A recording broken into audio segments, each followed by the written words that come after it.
Donc un grand merci pour l'invitation. Voilà, c'est un grand honneur d'être parmi vous aujourd'hui. Donc je vais vous parler de la génétique du diabète de type 2 aujourd'hui.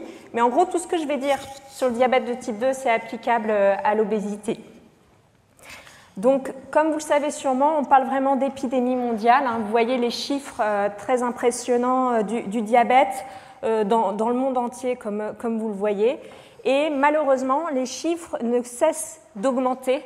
On prévoit d'ici 2050 plus d'1 milliard de diabétiques dans le monde. Donc, c'est un problème majeur. Et ce qu'il faut savoir aussi, c'est que c'est encore une maladie qui se traite mal.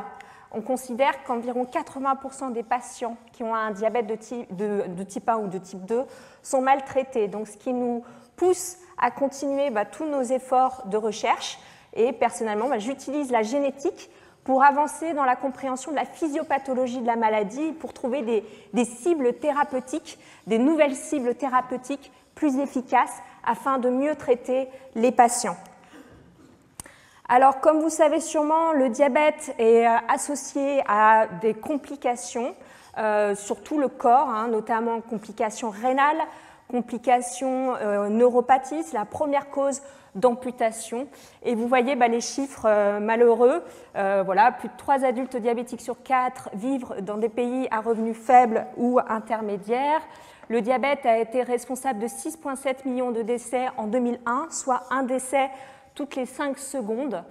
Et ça entraîne des coûts majeurs pour la société. Vous voyez, au moins 966 milliards de dollars de dépenses en santé, soit une augmentation de 316% au cours des 15 dernières années. Le problème aussi, c'est que le diabète de type 2, tout comme l'obésité, ce sont des maladies vraiment stigmatisantes. Ici, c'est une étude qui est parue en 2016. Il existe une stigmatisation négative associée au diabète de type 2 qui est perçue comme une maladie liée au mode de vie. Par exemple, en France, j'ai toujours été choquée, on appelle le diabète de type 2 le diabète gras. C'est typiquement français, c'est très stigmatisant. Donc on considère que ma patient devient diabétique juste parce qu'il a un mauvais mode de vie. Donc ça, c'est typiquement français, le mot diabète gras, mais vous voyez le problème qu'il y a quand même en France par rapport au diabète de type 2. Donc vous voyez, 45% des patients considèrent qu'il y a une stigmatisation négative. Et puis vous voyez d'autres choses. Parce qu'elles ont un diabète de type 2, certaines personnes supposent qu'elles sont ou ont été en surpoids, comme je vous le disais, avec le diabète gras. Parce qu'elles ont un diabète de type 2, certaines personnes les jugent sur leur choix alimentaire. Et le diabète de type 2 s'accompagne de culpabilisation et de honte. Il y a aussi une autostigmatisation des patients avec un diabète de type 2. S'accusent elles-mêmes d'avoir un diabète de type 2 chez 30% des patients. Et il y a 16% des patients qui considèrent qu'ils ont un traitement différent. Certaines personnes les traitent comme si elles étaient malades parce qu'elles ont un diabète de type 2. Alors d'un point de vue pathophysiologique, au niveau diabète de type 2, donc ma présentation, désolée, j'ai oublié de vous le dire, sera focalisée sur le diabète de type 2. Je ne vais pas aborder le diabète de type 1 aujourd'hui. Le diabète de type 2, c'est une maladie métabolique due à un problème, un dysfonctionnement des cellules bêta qui sécrètent l'insuline en interaction avec une résistance à l'insuline, c'est-à-dire que l'insuline ne peut pas faire son travail au niveau de ses tissus cibles, que sont le tissu adipeux, le foie et le muscle squelettique. Je ne vais pas aborder le diabète de type 1, qui lui est une maladie auto-immune, donc c'est une maladie complètement différente du diabète de type 2. Alors, comme je vous disais, en France, on appelait ça le diabète gras. Les patients sont mal considérés, alors que la composante génétique est très importante. Comment on sent cette composante génétique du diabète de type 2 ? Déjà en regardant les jumeaux. Les faux jumeaux versus les vrais jumeaux. Et vous voyez que la prévalence de diabète n'est pas la même chez les vrais jumeaux versus les faux jumeaux. Quasi 90% chez les vrais jumeaux, 30% chez les faux jumeaux. Donc là, tout de suite, on sent cette composante génétique. Aussi, dans le diabète de type 2, on a une espèce d'agrégation familiale. Je ne sais pas si vous connaissez des patients avec un diabète de type 2 dans votre entourage, mais généralement, ces patients, ils vont dire « Ah bah mon oncle, il a aussi un diabète, ma nièce a un diabète, mon arrière-grand-mère avait un diabète. » Il y a vraiment une histoire familiale forte, généralement, dans le diabète de type 2. Il en est de même pour l'obésité. Donc là aussi, on sent cette composante génétique qui apparaît. Et puis aussi, dans certaines populations isolées, eh bien, il y a des pénétrances de diabète qui sont très très élevées. Par exemple, chez les Indiens Pima, vous voyez que la prévalence du diabète atteint plus de 70% chez les patients entre 55 et 64 ans, ce qui est énorme. En France, la prévalence est autour de 6% dans la population générale. Et donc la population donc Nauru, qui est une petite île du Pacifique, eh bien, est le pays avec la prévalence la plus élevée, autour de 30%. Donc là encore, dans ces populations isolées, ça nous fait dire qu'il y a une composante génétique élevée du diabète de type 2. Et finalement, bah voilà, ça c'est une des dernières études faites sur les jumeaux, sur les grandes études de jumeaux, monozygotes versus dizygotes. Et vous voyez que l'héritabilité du diabète, dans cette grande méta-analyse qui a analysé plus de 34 000 paires de jumeaux, eh bien l'héritabilité est de 72%. Donc on parle vraiment de maladies génétiques. Bien sûr, l'environnement est là, puisque la composante génétique va s'exprimer au sein d'un environnement. Donc, les facteurs de risque du diabète de type 2 sont ici. Le facteur de risque principal du diabète de type 2, c'est l'âge. C'est une maladie extrêmement liée à l'âge. C'est un facteur de risque majeur. Il y a aussi la malbouffe. Il peut y avoir des problèmes aussi de sommeil et puis de la sédentarité, comme ce qui sont les risques connus. Les facteurs de risque connus environnementaux qui interagissent plus ou moins avec la composante génétique pour entraîner le diabète de type 2. Alors, il y a une hétérogénéité génétique du diabète de type 2, et ça, cette diapo, je l'aime beaucoup parce qu'elle peut être appliquée à toutes les maladies multifactorielles, vraiment à toutes. Vous avez vu le cancer du sein, il me semble, la semaine dernière. Cancer du sein, c'est exactement la même diapo.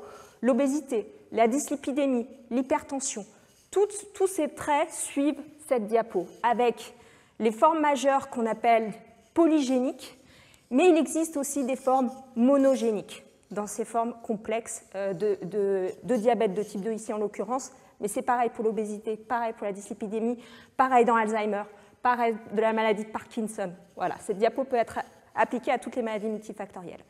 Qu'est-ce que veut dire le terme polygénique? Donc ça, c'est les formes les plus fréquentes.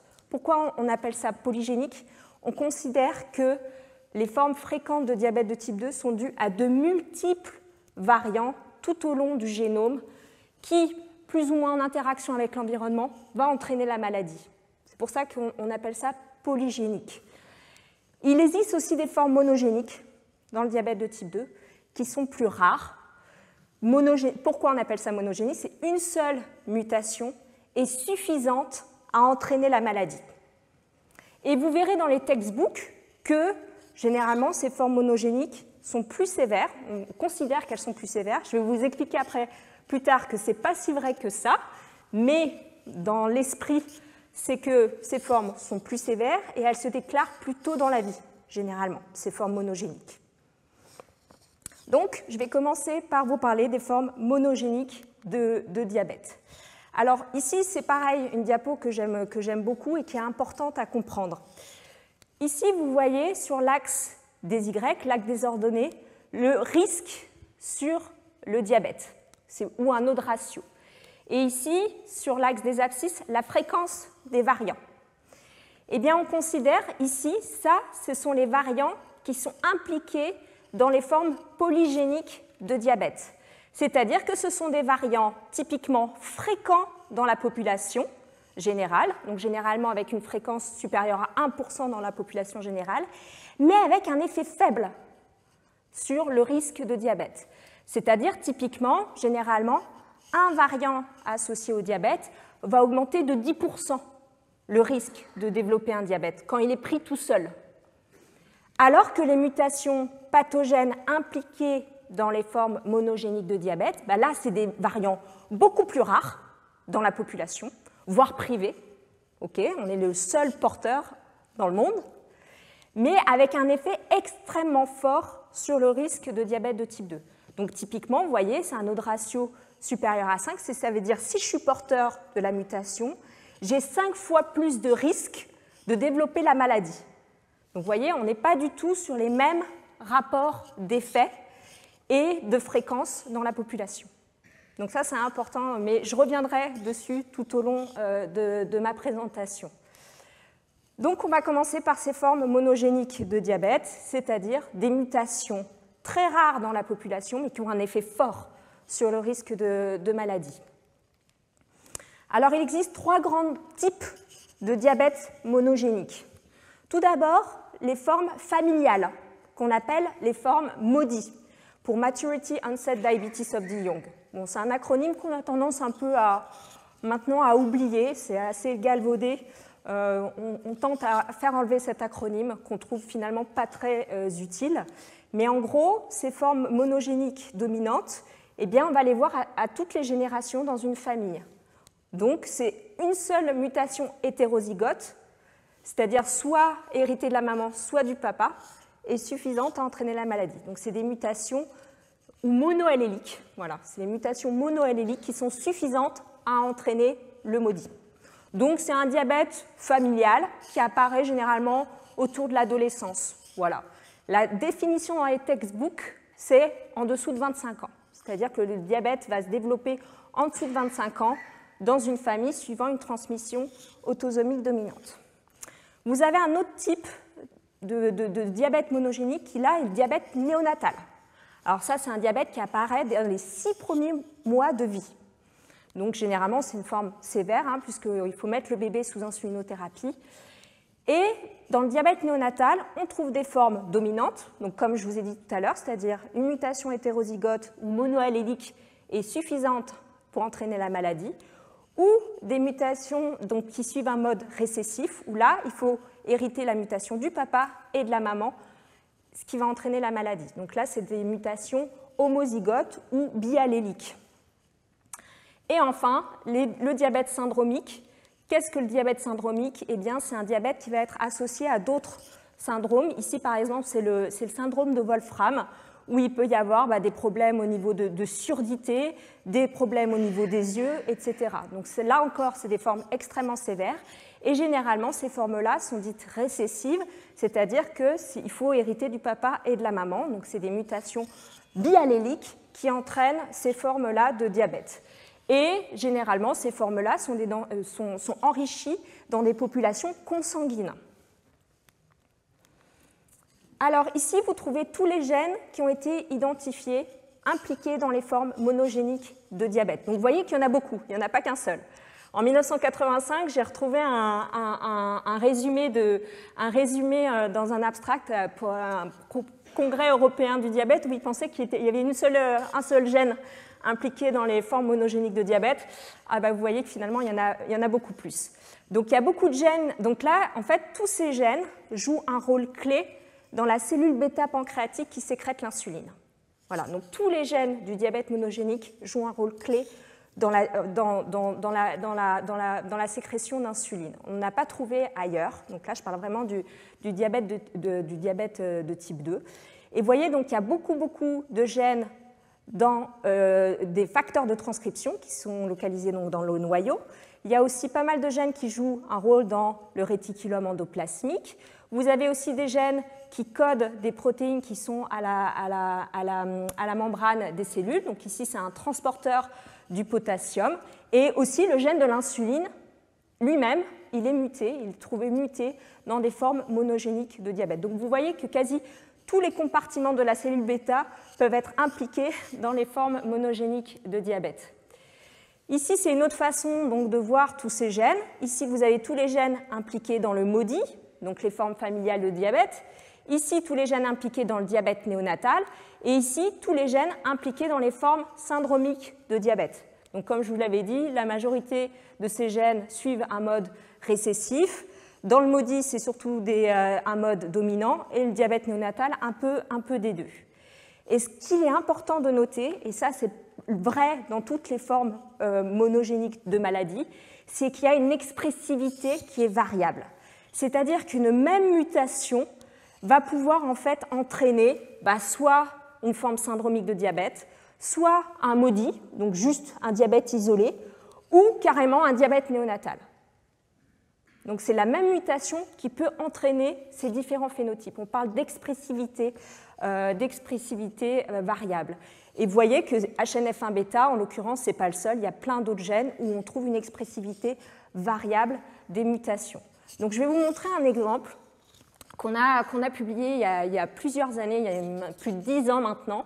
C'est ce gène GATA6. GATA6 est un facteur de transcription qui joue un rôle clé dans le développement des cellules bêta-pancréatiques et des îlots pancréatiques. On a trouvé cette mutation. NM, ça veut dire que c'est une mutation hétérozygote. Donc les ronds, c'est des femmes, et carré, c'est un homme. Donc là, ici, vous avez les parents et les deux filles. On a trouvé une mutation hétérozygote très délétère dans GATA6 chez cette patiente. Donc ici, vous avez la notation nucléotidique. Donc vous voyez que c'est une délétion qui entraîne un frame shift, ce qu'on appelle un frame shift, avec l'apparition d'un conostope très précoce. Donc ça, c'est une mutation extrêmement délétère. Donc sous hétérozygote. Et vous voyez, la patiente, elle avait beaucoup de choses malheureusement. Elle avait une agénésie du pancréas, une agénésie complète, c'est-à-dire une absence de pancréas. Donc on était obligé de lui donner, déjà elle était sous insulinothérapie, et en plus elle devait prendre des enzymes digestives. Donc vraiment un diabète très très très très fort malheureusement dès la naissance.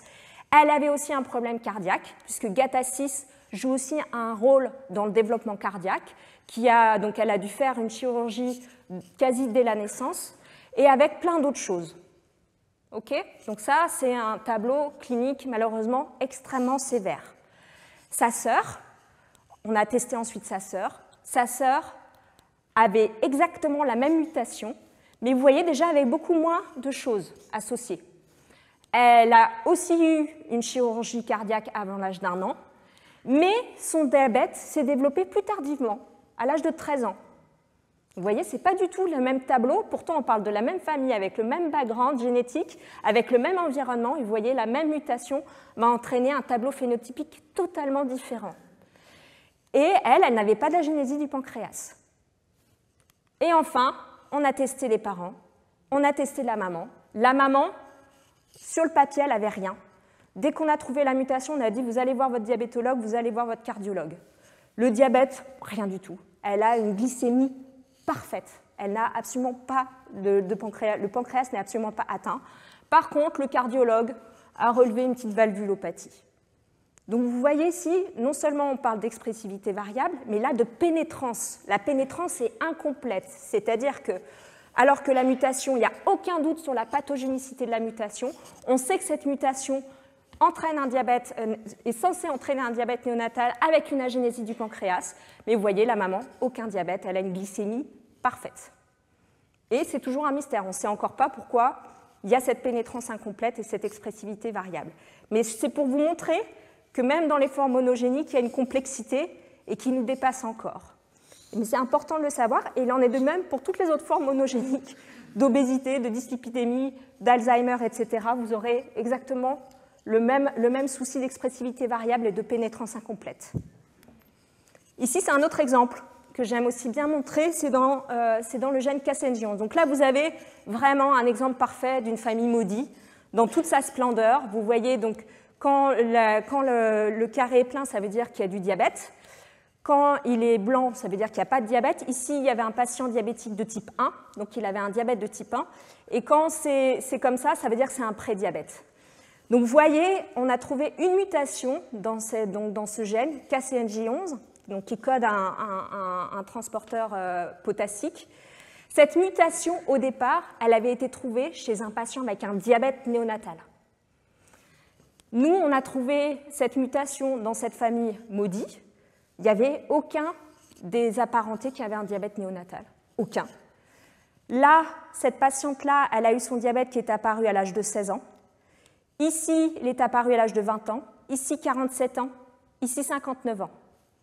Donc, vous voyez, normalement, cette patiente-là, qui porte la mutation Cas11, elle n'a pas un MODY, hein.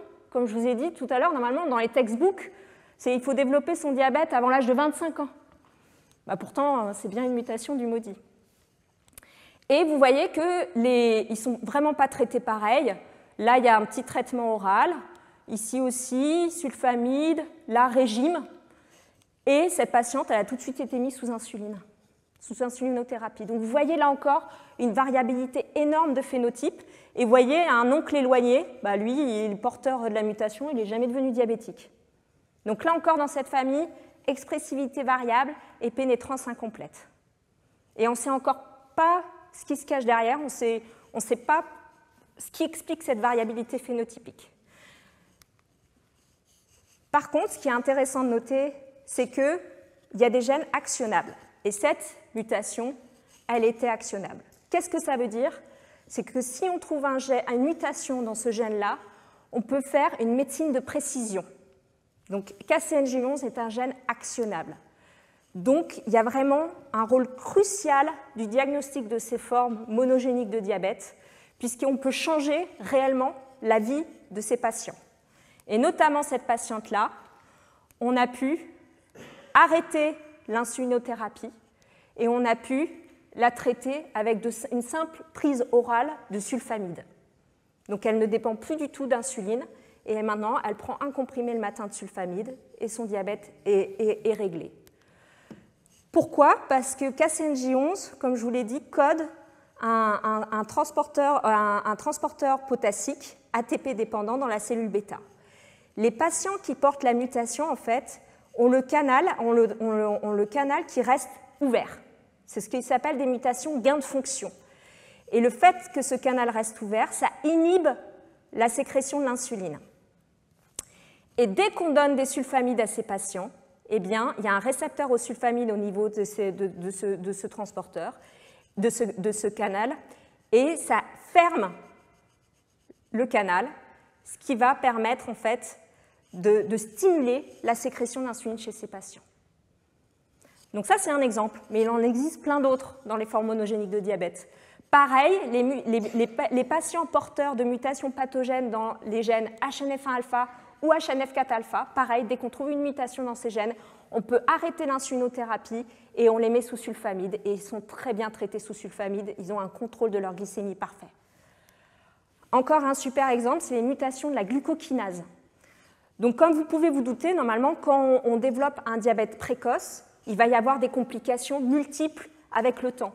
Vous voyez, normalement, un diabète donc après 50 ans d'hyperglycémie, généralement, on a 36%, chez 36% des patients, il y a des complications microvasculaires, chez 10% des patients, il y a une protéinurie, chez 21%, il y a une microalbuminurie, etc., etc. Et vous voyez que les patients déficients pour la glucokinase, ils ne développent absolument pas de complications. Donc, qu'est-ce qu'on fait chez ces patients-là? Quand on trouve une mutation dans le gène de la glucokinase, c'est simple, on arrête leur traitement, puisque leurs traitements ne servent à rien. C'est-à-dire qu'ils ne répondent pas au traitement, et en plus, ils ne développent pas de complications avec le temps. Donc, ils ont une hyperglycémie de plus de 50 ans, mais ils ne vont jamais développer de complications liées à leur hyperglycémie. Donc ça, c'est encore un mystère. On ne sait encore pas pourquoi. Comment ça se fait que ces patients-là qui ont une hyperglycémie ne développent pas de complications? C'est un énorme mystère. Mais on arrête les traitements et ils vivent très bien sans traitement. Ils ont leur hyperglycémie et tout va bien. Donc ça, c'est encore un super exemple de gène actionnable associé à une médecine de précision. Donc ici, c'est un résumé de tous les gènes actionnables qu'il y a dans les formes monogéniques de diabète. Donc vous pouvez comprendre que le diagnostic de ces formes est crucial pour leur prise en charge. Avant, donc j'ai compris que vous n'avez pas encore vu le séquençage de nouvelle génération, mais avant, donc pour tester ces gènes, on utilisait le séquençage Sanger. Le vrai problème du séquençage Sanger, c'est que c'est laborieux, il y a beaucoup d'échecs, c'est pas très efficace, c'est cher quand même le séquençage Sanger.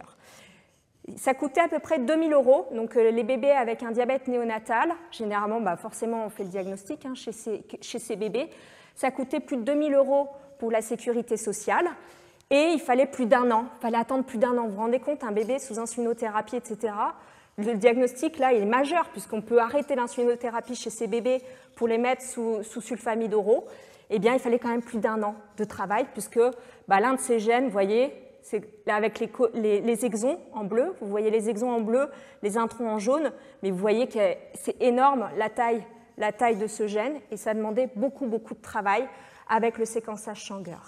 Malgré ça, il y a plusieurs études américaines notamment et australiennes qui avaient montré que ce diagnostic des formes monogéniques de diabète est rentable pour la société.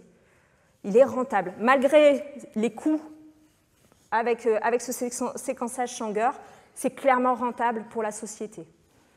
Et vous vous rendez compte qu'avec l'avènement du séquençage de nouvelle génération, ça l'est encore plus, comme vous pouvez l'imaginer, puisque ce séquençage de nouvelle génération a permis vraiment d'accélérer le débit et donc de diminuer les coûts.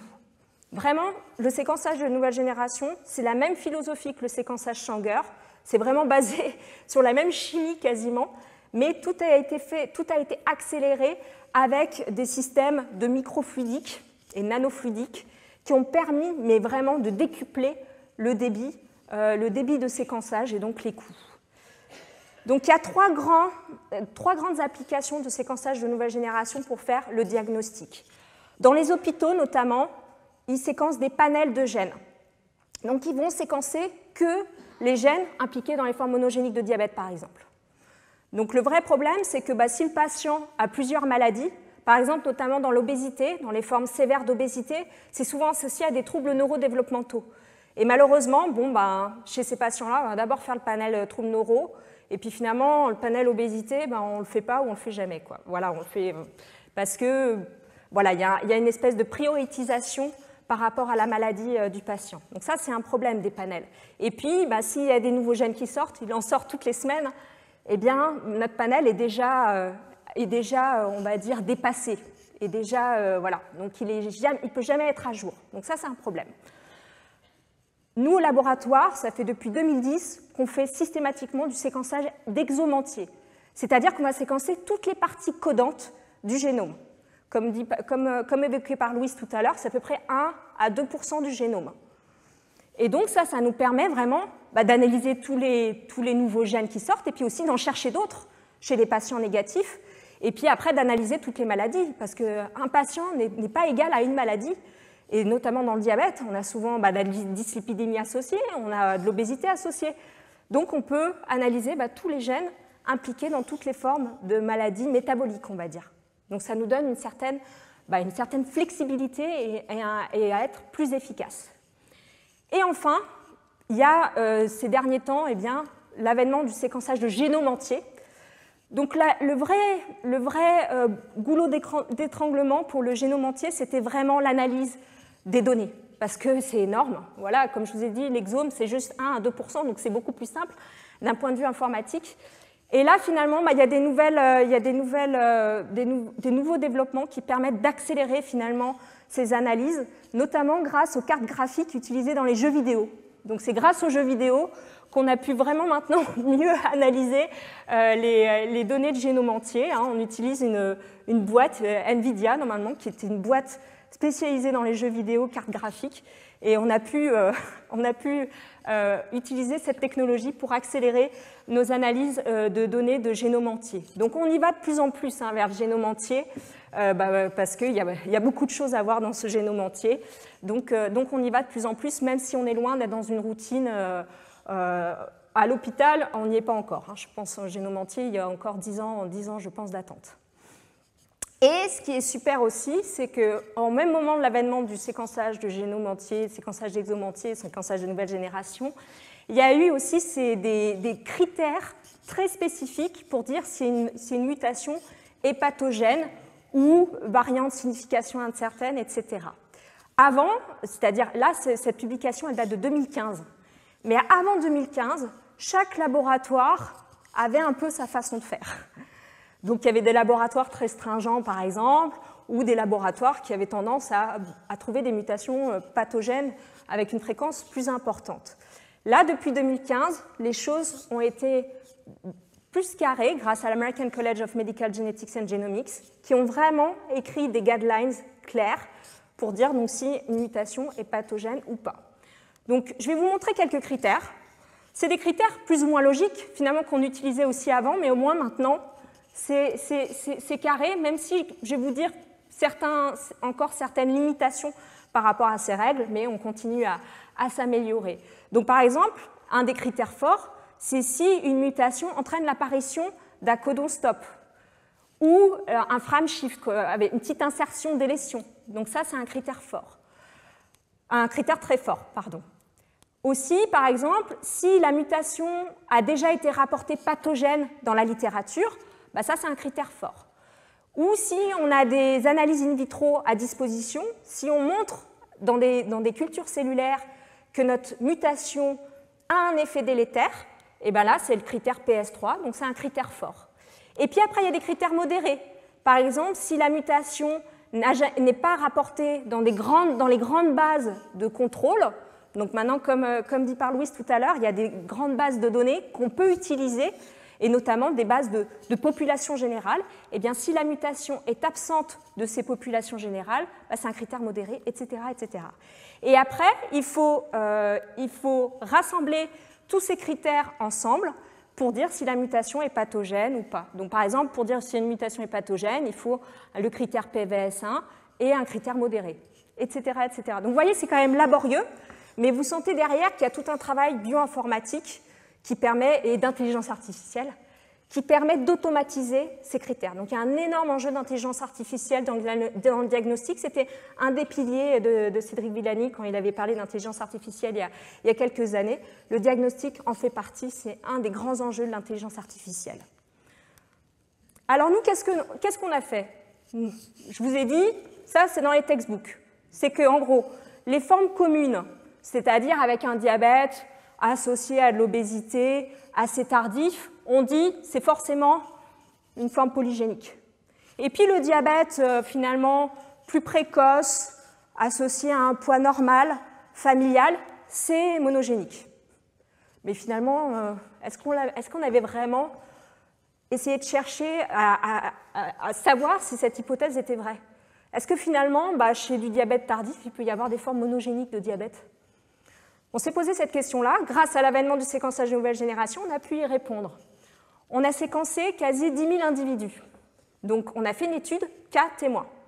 Donc, on a séquencé tous les gènes impliqués dans les formes monogéniques de diabète chez 4 000 contrôles et 2 000 cas. Et les 2 000 cas, c'était tout venant. C'était du diabète de type 2 classique qu'on voit à l'hôpital. Et aussi qu'on avait recruté au laboratoire. Donc, c'est vraiment, on n'a pris aucun critère d'inclusion. Et on a essayé de voir, finalement, est-ce qu'il y a des formes monogéniques de diabète chez ces cas? Donc, on a séquencé, on a trouvé 1408 variants d'intérêt. Qu'est-ce que sont ces variants d'intérêt? C'est des variants qui sont codants, qui ont peut-être un effet délétère. Donc, on a analysé tous les variants non synonymes, les mutations stop, etc., et qui étaient rares. Voilà, notre critère, c'est mutation avec un potentiel intérêt et rare. Donc on a trouvé 1408. Et après, on a appliqué les critères ACMG, comme je vous ai montré, pour les 1408 variants rares qu'on avait identifiés chez nos cas et nos témoins. Donc voilà les critères. Donc ça, c'était par exemple une mutation dans le gène ABCC8, et on appliquait les critères. Donc par exemple, cette mutation, elle n'est pas du tout pathogène, puisqu'elle répondait qu'à un critère de support, le critère de support PPP2. Donc là, cette mutation-là, qui était une mutation non synonyme, pas pathogène, donc on ne la garde pas. Mais là, par exemple, il y a une belle mutation pathogène, là, la A1536V, parce qu'elle avait un critère strong, fort, elle avait été rapportée dans la littérature, et les programmes in silico disaient qu'elle avait un effet délétère, en plus du critère PPP2. Donc elle était pathogène, donc elle, après, on l'a analysée.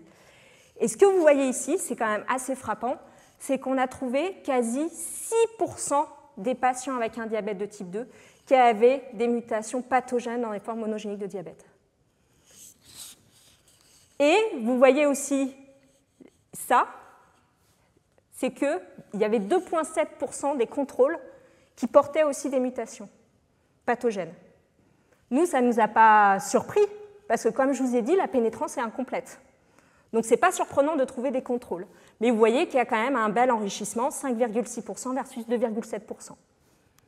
Et ensuite, ce qui était intéressant pour nous, c'est que ça touchait des gènes actionnables. Donc, chez 3,5% des patients, normalement, on aurait pu faire une analyse, on aurait pu changer leur traitement, on aurait pu avoir un effet sur leur traitement. Et ensuite, on a répliqué nos données avec la UK Biobank. Comme dit, voilà, UK Biobank, c'est une banque incroyable où on a accès, ici à l'époque, on avait accès à 35 000 exomes. Aujourd'hui, on a accès à 500 000 exomes avec la UK Biobank. Et on a utilisé d'autres bases de données ouvertes, donc publiquement accessibles, pour pouvoir répliquer notre étude dans d'autres études avec des backgrounds différents, avec une ethnie différente. Alors ensuite, on s'est quand même amusé à voir le phénotype de ces patients. Est-ce que finalement ces patients étaient plus maigres ou est-ce qu'ils, par exemple, ils avaient une histoire familiale différente, etc. Parce qu'on s'est dit, est-ce qu'on aurait pu détecter les formes monogéniques que sur des critères cliniques? La réponse n'est pas évidente, parce que vous voyez que concernant l'indice de masse corporelle, il n'y avait que 2 unités de masse corporelle qui étaient différentes entre les porteurs versus les non-porteurs. Donc là, on s'est focalisé que sur les patients diabétiques. Mais avec 2 unités de masse corporelle, vous pouvez bien 2 kg par mètre carré. Vous ne pouvez pas baser des critères cliniques sur une différence comme ça. Ce n'est pas le jour et la nuit. C'était certes significatif, mais avec un effet très très faible. Aussi, l'âge au diagnostic. Est-ce que finalement, les porteurs ont développé un diabète plus précoce? La réponse c'est oui, mais là encore avec des effets, c'était 45 ans en moyenne, l'âge de développement. On est très très loin du textbook. Le textbook c'était 25 ans. Là on est à 45 ans. Donc on passe complètement à côté. Après on a analysé l'histoire familiale. Et là l'histoire familiale, on n'avait aucune différence. Vous voyez, la p-value n'était pas significative. Et là moi j'étais pas surprise de voir ça, parce que comme je vous ai dit, de toute façon, on a 70% d'héritabilité du diabète de type 2. Donc déjà, même dans les formes dites polygéniques, l'histoire familiale est déjà énorme. Et là, vous voyez, ce n'était pas significatif. Il y a une petite tendance quand même, mais qui n'était pas significative. Et enfin, on a voulu voir s'ils étaient plus traités ou pas, nos patients avec les formes monogéniques. Donc la réponse, oui, ils étaient plus traités sous insulinothérapie et sous d'autres traitements. On a malheureusement vu qu'il y avait 67% des patients qui portaient donc un variant pathogène en HNF1-alpha qui était traité sous insuline. Donc ils auraient pu bénéficier d'une médecine de précision. Et on a trouvé que 82% des patients porteurs d'un pathogène dans le gène de la glucokinase étaient aussi traités. Donc eux, normalement, on aurait dû arrêter, on aurait pu arrêter le traitement chez 82 des patients porteurs de mutations pathogènes de la glucokinase. Le vrai problème, c'est qu'on n'a pas pu appliquer une médecine de précision dans ces cohortes, puisque c'était des cohortes très anciennes, dont certaines étaient anonymisées, donc on ne pouvait pas remonter aux patients. Donc ce qu'on a fait, c'est qu'on a voulu refaire une étude, mais là en temps réel, et maintenant dès qu'on trouve une mutation, on change de traitement. Donc c'est ce qu'on est en train de faire, on a fait 2 études en parallèle, l'une avec Nicolas Paco au CHU de Liège. On a séquencé tout le département de diabétologie du CHU de Liège, toute la file active, donc c'est à peu près 3500 patients. Et chez ces patients, là, on a trouvé 8 à 10% des cas avec les formes monogéniques de diabète dans ce service de diabétologie. Donc, je le dis fort, les formes monogéniques de diabète, ce n'est pas des maladies rares. Il ne faut plus croire que monogénique égale rare. Ce n'est pas vrai. Certes, c'est plus rare que les formes polygéniques, les formes complexes, mais les formes monogéniques, ce n'est pas des maladies rares. On est à 8 à 10% des cas avec un diabète de type 2 qui ont en fait des formes monogéniques de diabète. Et par contre, on a aussi séquencé des formes atypiques où là, le médecin sent qu'il y a quelque chose chez le patient. Donc ça, c'est une collaboration avec Pierre-Henri Ducluseau à Tours. Et là, dès que le docteur sent qu'il y a une forme atypique, on passe à un taux de diagnostic à 15%. Voilà, donc on enrichit le diagnostic quand le patient est mince, il développe un diabète autour de 20 ans, il a une forte histoire familiale, on passe à 15% en termes de diagnostic. Mais si on prend du tout venant, on est entre 8 et 10%. Donc bien sûr, on continue ces études et on essaye surtout de voir après l'impact économique, afin vraiment de développer au mieux ces diagnostics, puisqu'on pense vraiment que c'est un enjeu de santé publique majeur. Et donc, on est en train de voir l'impact à la fois clinique et économique de ce test fait de manière systématique. Et moi, personnellement, je pense que tous les patients qui sont diagnostiqués avec un diabète de type 2 devraient être testés. Puisque maintenant, c'est des coûts dérisoires par rapport au coût un patient sous insulinothérapie en France, c'est 10 000 € par an. Au moins entre 10 000 et 15 000 € par an. Donc vous imaginez le coût d'un séquençage face à ça. Donc voilà un peu pour résumer. En gros, on enrichit notre diagnostic chez des patients qui développent un diabète précoce, chez des patients qui sont minces, qui sont normopondéraux, chez les Européens, parce que malheureusement, comme l'a dit Louise tout à l'heure, les études génétiques se sont avant tout focalisées sur les populations européennes. Et donc, finalement, ces formes monogéniques, on les trouve avant tout dans les populations européennes, mais parce qu'on n'a pas investigué les autres populations. Et ça, c'est un énorme travail qu'il faut faire. Je ne pense pas qu'il n'existe pas de formes monogéniques chez les non-européens, c'est juste qu'on ne les a pas investiguées. Et ça, c'est un gros problème. Et ça, on essaye d'y travailler au mieux au laboratoire. Et aussi, quand il y a une histoire familiale autosomique dominante qui semble autosomique dominante, là encore, on enrichit notre diagnostic. Mais dans du tout venant, ce diagnostic n'est pas nul. C'est-à-dire que chez les patients qui développent un diabète à 80 ans avec un indice de masse corporelle au-dessus de 30 et chez les non-européens, il peut aussi exister des formes monogéniques de diabète. Donc maintenant, je vais passer aux formes polygéniques qui, elles, sont un peu plus complexes à appréhender. Pourquoi elles sont plus complexes? Comme je vous ai dit, c'est qu'on considère que c'est de multiples variants qui vont entraîner la maladie et il faut prendre en compte le mode de vie, l'impact environnemental. Et ça, c'est très, très compliqué à faire. C'est encore compliqué en termes épidémiologiques de comprendre comment le patient se nourrit. Rien que ça, c'est très, très compliqué. Alors, il y a aussi, là encore, de l'intelligence artificielle. Il y a des nouvelles études où les patients, en fait, prennent en photo les assiettes, et puis de ça, on peut savoir le nombre de calories, par exemple, de manière plus carrée, parce que finalement, les questionnaires ont beaucoup de défauts, et c'est ce qui entraîne aussi la complexité de l'étude de ces maladies.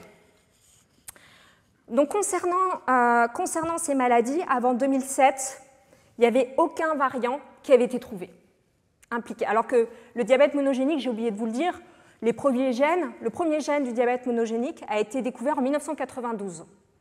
Donc, ça fait depuis longtemps qu'on connaît ces formes monogéniques de diabète.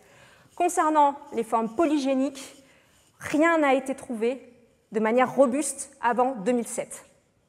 Donc, c'est pour vous montrer un peu la complexité.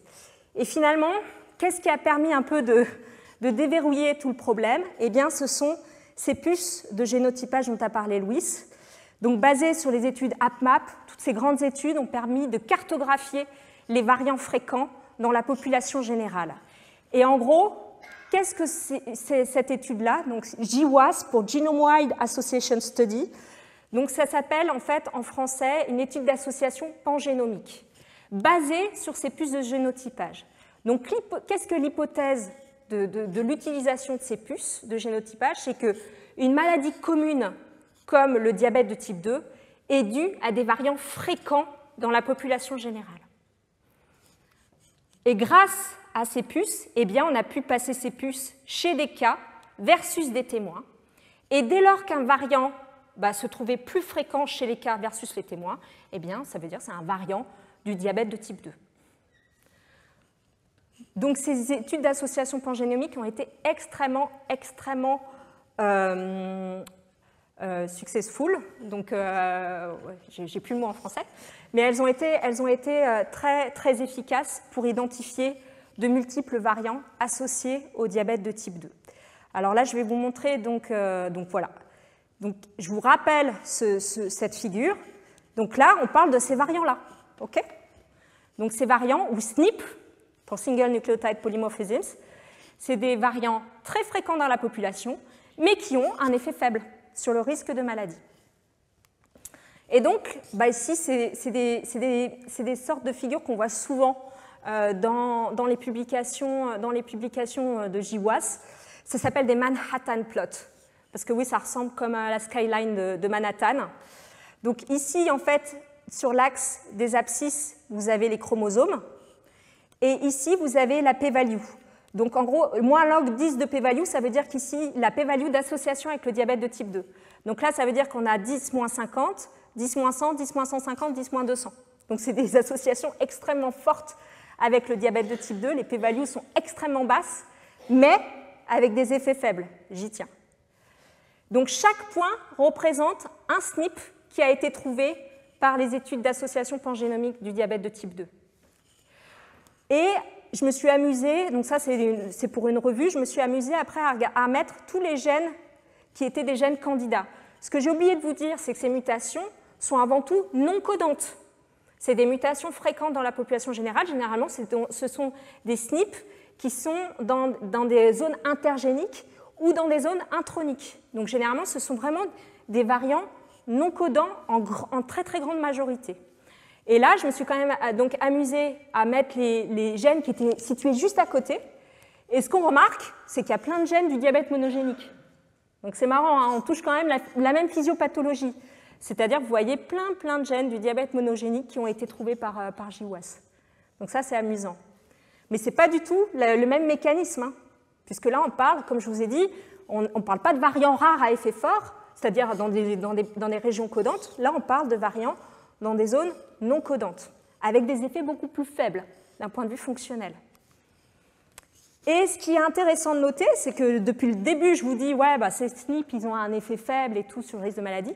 Mais si on les agrège ensemble, c'est-à-dire qu'il y a des patients, malheureusement, qui vont accumuler ces SNP de diabète de type 2 et qui se retrouvent en fait avec un risque très très fort sur le diabète de type 2. Mais là, on parle de très peu de patients. Voilà, là, par exemple, c'est 0,05% des patients qui se retrouvent en fait dans des sphères monogéniques parce qu'ils ont accumulé tous les SNP associés au diabète de type 2 et ils se retrouvent finalement avec un risque très très fort et du coup, dans la famille, il y a un risque très très fort de développer un diabète de type 2 puisque le risque est multiplié par 5. Donc quand on combine tous ces SNP, là, il peut y avoir un effet fort sur le risque de diabète. Alors, ça, on l'a évoqué un tout petit peu tout à l'heure, c'est que ces SNP, ils sont enrichis dans des zones enhancers des îlots pancréatiques, les zones amplificateurs, comme mentionné par Louise tout à l'heure. Donc, clairement, dans les formes polygéniques de diabète, on a aussi cet aspect îlot pancréatique qui a été après redémontré. C'est-à-dire clairement, la composante polygénique du diabète de type 2, c'est avant tout les problèmes de sécrétion d'insuline et de développement au niveau des îlots pancréatiques. On n'a absolument rien trouvé au niveau de la résistance à l'insuline. Donc vous voyez, le diabète gras, il est loin quand même. Hein. Parce que là, vraiment, on est sur un problème de dysfonction des îlots pancréatiques. On n'est pas sur un problème de résistance à l'insuline au niveau des muscles, du tissu adipeux et du foie. Voilà ce que nous a appris les GWAS. Par contre, le vrai problème des GWAS, c'est que c'est compliqué en termes physiopathologiques. On est un peu sur notre faim. Parce que oui, on trouve plein de SNP associés au diabète de type 2. Vous avez vu, on en a trouvé, dans le diabète de type 2, on en a trouvé plus de 1000. C'est un énorme succès des généticiens. Mais le vrai problème, après, c'est que c'est dur de tout comprendre en termes physiopathologiques. C'est très frustrant. L'un des problèmes, donc mentionné par Louis, c'est que ces variants sont en déséquilibre de liaison. Donc, association ne signifie pas causalité. On ne sait pas quel est le coupable. On ne sait pas, finalement, où est le problème, après, d'un point de vue physiopathologique. Par exemple, ici, c'est un exemple qui a été publié dans la population asiatique. C'est un GWAS fait chez les Chinois. Et c'est ce SNP-là qui a été trouvé par GWAS. Donc voilà, comme tout à l'heure, chaque losange représente un SNP. Et donc c'est ce tag SNP, ou SNP porte-drapeau, qui a été trouvé par GWAS, associé au diabète de type 2. Mais vous voyez, le vrai problème, c'est que ce SNP, il est en très très fort déséquilibre de liaison avec tout cela-là. Ça veut dire que tous ces SNP-là ont le même statut, avec la même fréquence, et donc sont tous associés au diabète de type 2, en fait. Lui, c'est le SNP porte-drapeau, mais en fait, tous ces SNP-là sont tous associés au diabète de type 2. Et dans ce cas-là, où est le coupable? Donc, il y a quelques méthodes statistiques pour trouver le coupable, mais tout de suite, on perd en puissance. Enfin, c'est très, très compliqué de faire ces analyses statistiques de fine mapping, qu'on appelle, au refinement, je ne sais pas en français. Et là, par exemple, dans ce papier que j'ai pris, eux, ils ont dit « Ah, finalement, le SNP causal, c'est celui-là, parce qu'il est situé dans un enhancer, encore, donc une zone amplificateur du gène ZEFAN-D3. » Et en fait, quand ils ont monitoré l'effet de ce SNP dans des cellules, ils ont dit « Ah oui, ce SNP a un effet. » Mais le vrai problème, quid des autres? Si on n'analyse pas l'effet des autres, on ne peut pas dire aussi. Enfin, ça se trouve, c'est tout le bloc qui a un effet. Donc ça, c'est très, très compliqué à appréhender d'un point de vue physiopathologique. Et comme je vous ai dit, nous, notre but, c'est d'utiliser la génétique pour améliorer la vie des patients. C'est-à-dire, nous, on veut trouver de nouvelles cibles thérapeutiques. Donc, quand on a ça, on n'est pas très content. Et puis, comme je vous disais, l'effet est faible. L'effet est faible. Donc, monitorer ça dans des modèles in vitro, mais on perd en sensibilité. Nos modèles in vitro, comme vous pouvez vous douter, on modélise des variants dans des cellules, et malheureusement, la sensibilité, on a beaucoup de problèmes. Les GWAS ont été très, très puissants parce qu'ils ont été faits. Le dernier GWAS a été fait chez plus d'1 million de personnes. Donc, on a une puissance statistique qui est énorme. Mais dans des modèles in vitro, on n'a pas cette puissance-là du tout. Du tout. Et donc, c'est très, très dur d'analyser l'effet de ces signaux dans des modèles in vitro. Donc, c'est pour ça, moi, depuis quelque temps, enfin, depuis longtemps maintenant, je m'intéresse aux variants rares, mais associés à des formes communes de diabète de type 2. C'est ce qu'on a appelé le diabète oligogénique. Qu'est-ce que ça veut dire? C'est que du coup, ces formes-là, notre hypothèse de base, c'est que ces formes oligogéniques seraient dues à plusieurs variants rares, mais aussi, bien sûr, en prenant en compte le background polygénique. Qu'est-ce qui nous a permis de répondre à cette hypothèse? C'est le séquençage de nouvelle génération. Parce que pour aller choper ces variants, il faut séquencer, puisqu'ils sont rares. Donc là, on ne peut pas utiliser les puces à ADN dont je vous ai montré tout à l'heure. Les puces à ADN, c'est pour les variants fréquents. Donc là, pour aller chercher ces mutations-là, il faut séquencer déjà beaucoup d'individus et il faut analyser tous les nucléotides pour aller choper des variants rares. Et donc ça, on a pu le faire grâce au développement du séquençage. Alors on avait fait une étude preuve de concept après avoir découvert ce gène par une étude GWAS. Ce gène, qu'est-ce que c'est? C'est le récepteur 2 à la mélatonine. Et nous, ce gène, il nous plaisait bien parce que déjà, le récepteur 2 à la mélatonine, c'est un récepteur couplé aux protéines G. Récepteur couplé aux protéines G, c'est les molécules préférées des boîtes pharmaceutiques. C'est génial pour développer, c'est très très efficace. Donc les récepteurs couplés aux protéines G, c'est les cibles clés des boîtes pharmaceutiques. Donc ça, c'est déjà une première chose qui nous plaisait. Et puis, donc mélatonine, vous connaissez, c'est l'hormone du sommeil, l'hormone anti-jet lag, quand on revient des États-Unis. Eh bien, il y a des associations très très fortes entre le travail de nuit et le diabète de type 2.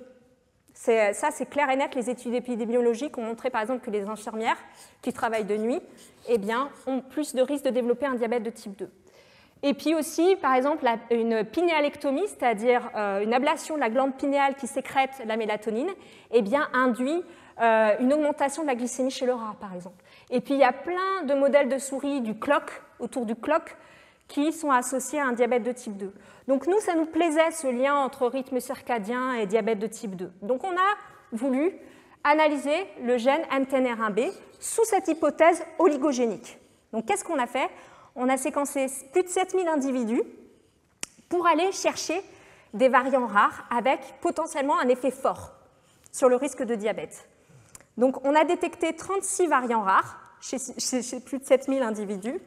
Et ensuite, on a fait une investigation fonctionnelle in vitro de tous ces variants. Et après, on a trouvé que seuls les variants perte de fonction, c'est-à-dire ayant un effet délétère sur l'activité du récepteur couplé aux protéines G en réponse à la mélatonine, étaient associés à une augmentation du risque de diabète de type 2. Donc là, de l'association, on est passé directement à la causalité. C'est qu'en gros, si on a un récepteur qui est défectueux, on a une augmentation forte du risque de diabète de type 2. Et on a été content parce que une année plus tard, on avait trouvé cette étude dans le JAMA qui allait un peu dans notre hypothèse, qui montrait que chez les patients qui avaient une sécrétion de mélatonine plus basse, eh bien, ils avaient plus de risque de développer un diabète de type 2. Donc ça allait dans le sens de notre étude. Donc c'était le premier gène dans ces formes oligogéniques de diabète.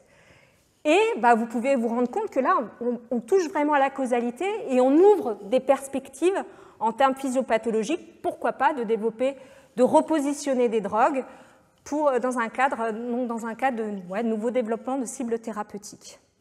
Donc depuis, il y en a eu plein d'autres, vous voyez. Donc il y a eu plein d'autres gènes qui ont été identifiés, dont des gènes d'ailleurs impliqués dans les formes monogéniques de diabète, par exemple HNF1-alpha.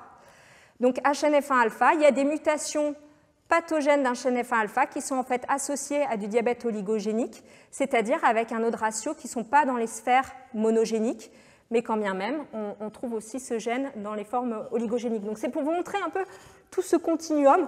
HNF1-alpha, finalement, il était là, et puis il était aussi là, je vous rappelle, il y avait un SNP à côté d'HNF1-alpha qui était associé au diabète polygénique. Donc c'est pour vous montrer le continuum physiopathologique, mais avec des mécanismes d'action génétique qui sont différents, à différents niveaux. Parce que la mutation ici, elle est moins délétère que les mutations HNF1 qui sont localisées là. Et là, elles le sont encore moins parce que là, je vous parle de variants non codants d'HNF1-alpha, autour de HNF1-alpha, qui sont associés aux formes polygéniques de diabète de type 2. Mais vous sentez quand même qu'il y a la même physiopathologie derrière, mais pas le même mécanisme génétique. Je vais vous parler donc d'une histoire récente, donc une nouvelle histoire associée à une nouvelle forme oligogénique de diabète de type 2, qu'on a fait il n'y a pas longtemps au laboratoire. On était intéressé par le lien entre utilisation d'opioïdes, donc les addictions à l'opium notamment, et le risque de diabète de type 2.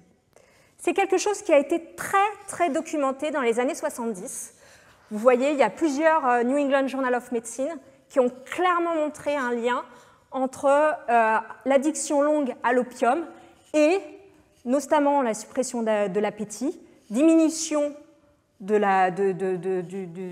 l'indice de masse corporelle, mais une augmentation du risque de diabète de type 2. Donc vous voyez, normalement c'est assez bizarre, c'est en dichotomie par rapport à l'obésité. C'est-à-dire que c'est associé à une diminution de l'obésité, mais pourtant ça augmente le risque de diabète de type 2, et notamment aussi une diminution de la sécrétion d'insuline. Donc on était assez omnubilé par ça. Il existe 3 récepteurs aux opioïdes qui sont extrêmement documentés dans la bibliographie dans PubMed. Le plus connu, c'est le mu opioïde récepteur. J'ai oublié de mentionner, on est intéressé par ces récepteurs aussi parce que c'est des récepteurs couplés aux protéines G, donc des cibles thérapeutiques privilégiées. Donc le plus connu, c'est le mu, le MOP, mu opioid receptor.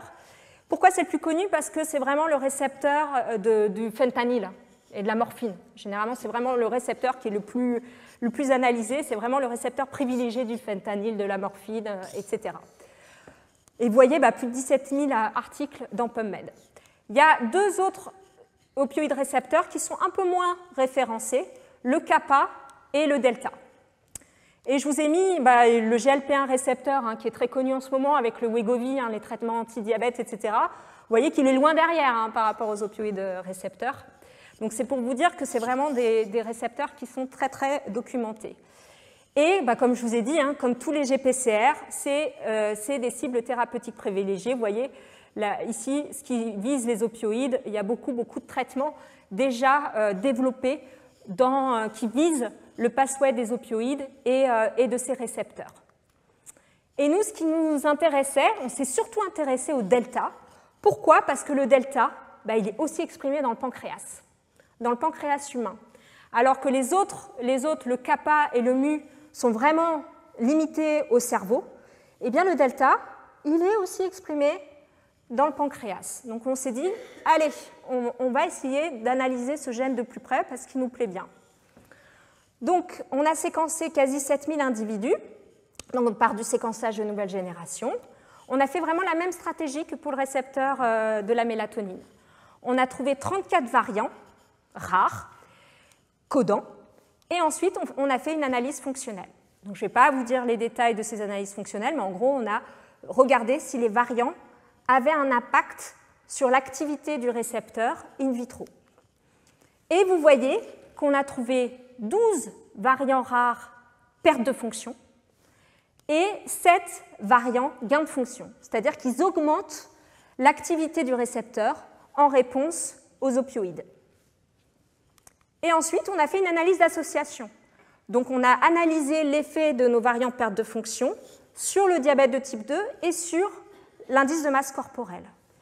Et pour ce faire, on a utilisé notre étude, mais après, on a utilisé la UK Biobank et d'autres études pour répliquer nos associations. Et ce qu'on a trouvé, c'est que les variants de gain de fonction fonctionnaient un peu comme l'addiction à l'opium. C'est-à-dire qu'ils diminuaient l'indice de masse corporelle et ils diminuaient le risque d'obésité tout en augmentant le risque de diabète de type 2.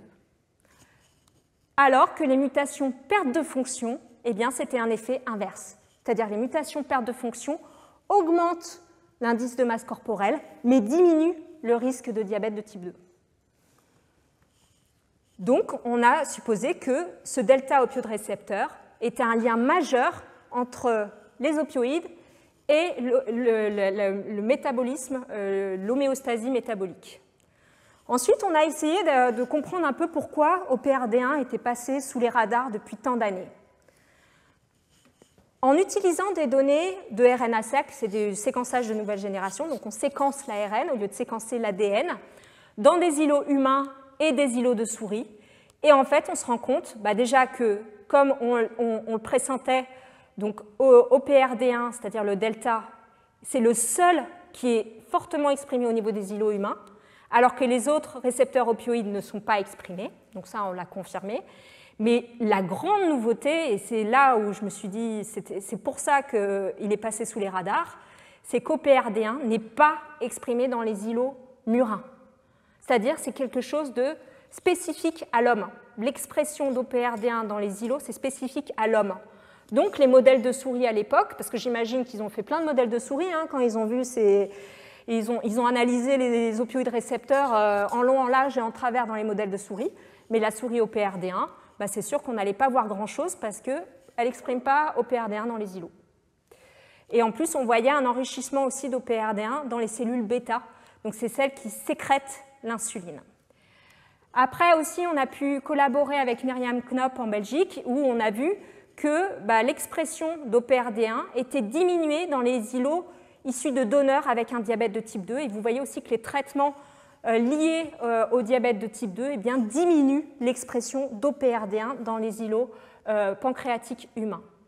Et ensuite, alors je ne vais pas trop rentrer dans les détails, mais ce qu'on a vu ensuite, c'est qu'on a utilisé des modèles de cellules bêta humaines ainsi que des îlots. On a utilisé des îlots humains issus de donneurs, donc de donneurs décédés, et on voit que l'antagoniste en fait de notre delta, il augmente de manière significative la sécrétion d'insuline. Et en fait, ce qu'on a vu aussi, c'est qu'il y avait en fait un effet basal du naltrindol, de l'antagoniste. Et en fait, quand on voit ça dans les récepteurs couplés aux protéines G, c'est qu'on se dit qu'il y a un système intrinsèque qui, parce que là, normalement, quand on analyse un antagoniste, il faut mettre l'agoniste pour voir l'effet de l'antagoniste. Et là, l'effet de l'antagoniste seul marche. Donc, on s'est dit qu'il y a peut-être un système opioïde dans les îlots pancréatiques humains eux-mêmes. Donc, on a commencé à regarder quid de l'encéphaline. Encéphaline, c'est un opioïde endogène qui cible avant tout les deltas. Mais le précurseur de l'encéphaline n'est pas exprimé dans les îlots pancréatiques humains. Donc, on a enlevé cette hypothèse. Ensuite, on s'est intéressé à la dynorphine, qui est un autre opioïde endogène. Et là encore, le précurseur de la dynorphine n'est pas du tout exprimé dans les îlots pancréatiques humains. Et enfin, on a trouvé un précurseur potentiel, c'est POMC, qui est le précurseur de l'endorphine. Normalement, l'endorphine, ça va directement sur le kappa, mais vous voyez qu'il va aussi sur le delta et va sur le mu.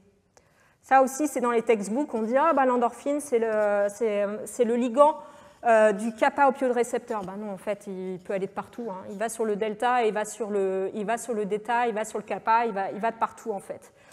Et le précurseur de l'endorphine, c'est POMC, et POMC est très très fortement exprimé au niveau des îlots pancréatiques humains. Donc on se dit qu'il y a peut-être un système opioïde qui est dans les îlots. Donc en fait, on pense que l'endorphine est produite par les cellules bêta pancréatiques et que, in fine, après, elle revient sur le delta, donc sur son récepteur delta, le DOP ici, ce qui permet en fait de diminuer la sécrétion d'insuline. Donc on pense qu'il y a une boucle au niveau des îlots humains. Donc ça, c'est toute l'hypothèse sur laquelle on travaille aujourd'hui au laboratoire. Donc j'ai essayé de vous convaincre. Donc OPERD1, c'est un nouveau gène dans ses formes oligogéniques de diabète. Donc j'espère vous avoir convaincu que la génétique, ça permet d'ouvrir des portes en termes physiopathologiques, et notamment quand on analyse des variants rares. L'analyse de variants rares permet réellement de trouver des liens de causalité entre un gène et une maladie, et finalement après de pouvoir développer des nouvelles cibles thérapeutiques. Il y a un Nature assez récent qui a montré que quand on a une cible trouvée impliquée dans les formes monogéniques, on a 10 fois plus de succès de développer une cible thérapeutique efficace. Quand on est sur les formes polygéniques, on a 3 fois plus de succès. Mais comme je vous ai dit, c'est parce que c'est dû au fait que association ne signifie pas causalité et que parfois on peut se louper de cible, on n'analyse pas la bonne cible issue de GWAS. Mais sur les formes oligogéniques, moi je considère qu'aussi on a 10 fois plus de chances, puisque là, on va vraiment identifier la causalité entre le variant et la maladie. Et merci pour votre attention.